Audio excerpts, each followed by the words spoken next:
नमस्कार श्रोते हो, रेडिओ जयंतच्या आनंदी कट्ट्यावर मी अनुराधा आपणा सर्वांचं मनपूर्वक स्वागत करते. श्रोते हो, आजच्या आनंदी कट्ट्यावर सुहास खानवलकर यांनी शेअर केलेली एक अतिशय सुंदर बोधकथा आणि त्याच्यातून मांडलेला एक अतिशय सुंदर असा विचार ऐकूया. एक इतिहास संशोधक एकदा एका मंदिराच्या परिसरात पाहणी करत होता. त्याला तिथे एक म्हातारा मूर्तिकार दिसला, जो एक लहान मूर्तीवर कोरीव काम करत होता. आता संशोधकानं ते पाहिलं आणि तो पुढे जायला निघाला. पुढे जाता त्याच्या लक्षात आलं की मूर्तिकार ज्या मूर्तीवर काम करत होता ना, अगदी तशीच तंतोतंत दिसणारी दुसरी मूर्ती तिथेच बाजूला ठेवली आहे. तो थांबला. त्याला शंका आली आणि मग तो त्या मूर्तिकारापाशी जाऊन उभा राहिला. मग तो संशोधक त्या मूर्तिकाराला म्हणाला, अहो, तुम्ही तंतोतंत दिसणाऱ्या 2 मूर्त्या बनवल्या आहेत. मूर्तिकार त्याच्याकडे न बघता आपलं काम करता करता म्हणाला, हो. मग तुम्ही 2 मूर्त्या का बनवल्या? मूर्तिकार आपल्या कामातच व्यस्त होता. तो म्हणाला, पहिल्या मूर्तीमध्ये ना एक त्रुटी आहे. आता संशोधकांनी दोन्ही मूर्तींचं खूप सूक्ष्म निरीक्षण केलं आणि त्याला कोणतीही त्रुटी काय, साधासा फरकही जाणवला नाही. तो म्हणाला, मला तर कुठलीच त्रुटी दिसत नाहीये. मूर्तिकार मग थोडासा थांबला आणि म्हणाला, त्या मूर्तीच्या नाकाला खरचटलंय, एक स्क्रॅच आहे त्याच्यावर. आता संशोधकानं नीट मूर्तीच्या नाकाकडे पाहिलं तर त्याला अगदी थोडं खरचटलेलं दिसलं. मग त्याने परत विचारलं, ह्या मूर्तीला मंदिरात ठेवणार आहात का तुम्ही? त्यावर म्हातारा म्हणाला, नाही, मंदिराच्या बाहेर एक मोठा स्तंभ आहे, त्यावर ठेवणार आहोत. आता मात्र संशोधक खूप गोंधळला आणि विचार करायला लागला की जी मूर्ती 12 फूट उंच स्तंभावर ठेवली जाणार आहे, तिचं किंचित नाक खरचटलं असलं तरी बघणाऱ्याला उंच असल्यानं ते स्पष्ट दिसणार नाहीये.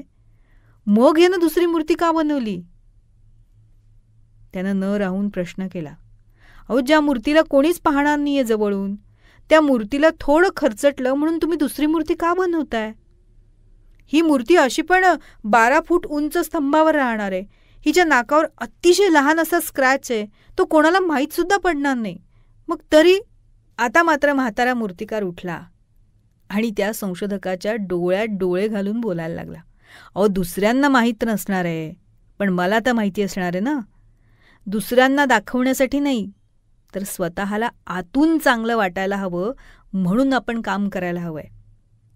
जेव्हा आपण काही चुकीचं करतो ना, तेव्हा ते करण्या अगोदर आजूबाजूला पाहतो, पण आपल्या आतल्या बाजूला बघायचं आपण विसरतो. ते हृदय, ते मन आपल्याला बघत असतं.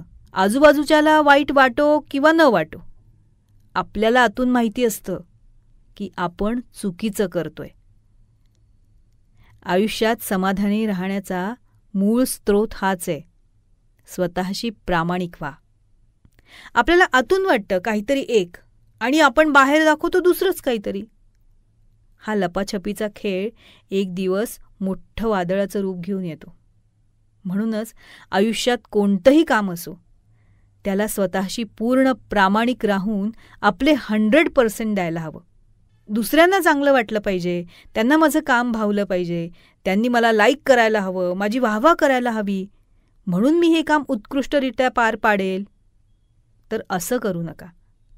आणि जर ह्याच मानसिकतेबरोबर आयुष्यात जगलात ना, तर मग आपण कधीच समाधानी होऊ शकत नाही.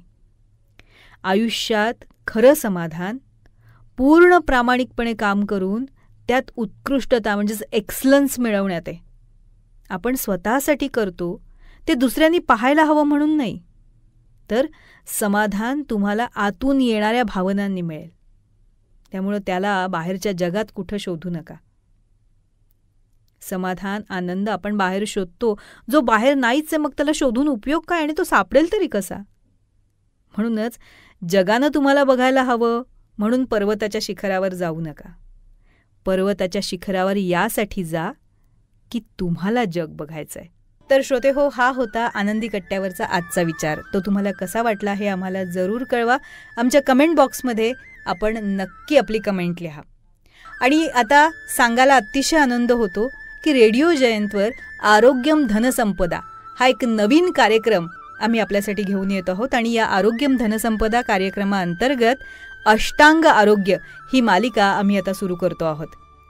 अष्टांग आरोग्य या कार्यक्रमामध्ये अष्टांग आयुर्वेद सुपर स्पेशालिटी हॉस्पिटलचे संचालक MD आयुर्वेद डॉक्टर प्रवीण केंगे हे आपल्याला विविध आजारांविषयी सविस्तर माहिती तर देतीलच, पण त्याचबरोबर त्या आजारांवरचे आयुर्वेदातले प्रभावी असे उपचार देखील आपल्याला सविस्तर सांगणार आहेत.